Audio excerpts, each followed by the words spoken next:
अस्सलामुअलैकुम, आदाब। मैं हूं शफीउल्ला। तेलंगाना के मुनुगुरु असम्बली हलक़े के ज़मनी इंतखाब में टीआरएस की शानदार कामयाबी, कांग्रेस की ज़मानत ज़ब्त।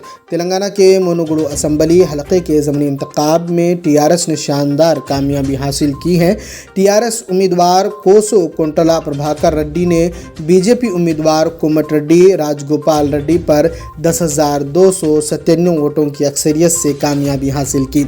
सुबह जैसे ही वोटों की गिनती का अमल शुरू हुआ, बीजेपी और टीआरएस के दरमियान कांटे का मुकाबला था। हर राउंड में बीजेपी से सख्त मुकाबला था, जो तकरीबन 10 राउंड में मामूली अक्सरियत के साथ नजर आई और 11वीं राउंड से वाज़े अक्सरियत दिखाई दी। बीजेपी सिर्फ दूसरी, तीसरी और 15वीं राउंड में आगे थी। बाकी तमाम राउंड में आगे रही टीआरएस, जिसके नतीजे में हुक्मरान जमात ने ज़मनी इंतखाब जीत लिया। बीजेपी दूसरे नंबर तक महदूद रही। कांग्रेस ने अपनी डिपॉजिट खो दी। पार्टी की उम्मीदवार पल्लवी स्रवंती को सिर्फ 22,449 वोट मिले। डिपॉजिट के खो जाने से कारकुनों को शदीद मायूसी हुई। कांग्रेस के लिए बहुत इम्पोर्टेंट था, क्योंकि बाई इलेक्शन हमेशा बहुत इम्पोर्टेंट होता है और हमें पूरी उम्मीद थी कि हम भारी मेजॉरिटी से जीतेंगे। आप जानते हैं, एक तरफ टीआरएस है, दूसरी तरफ बीजेपी है। कांग्रेस तो इसमें कोई रूल अदा नहीं किया।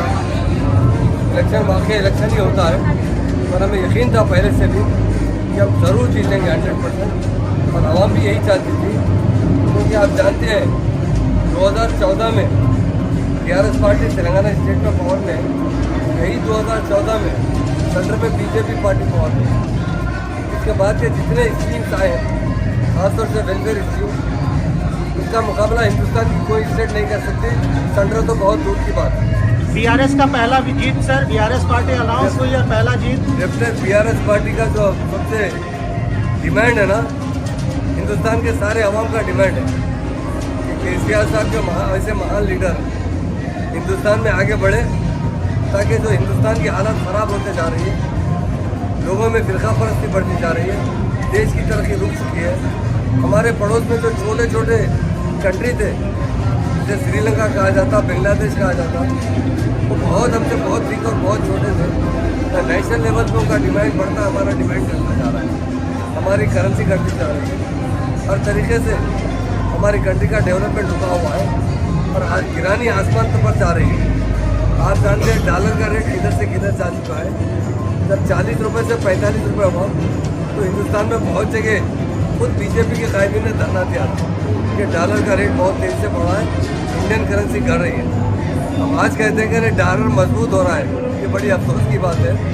डेफिनेट सारी आवाम हिंदुस्तान की नज़र लगाई बैठी है कि 10 से 9 साल में हिंदुस्तान में कोई तरक्की नहीं हुई।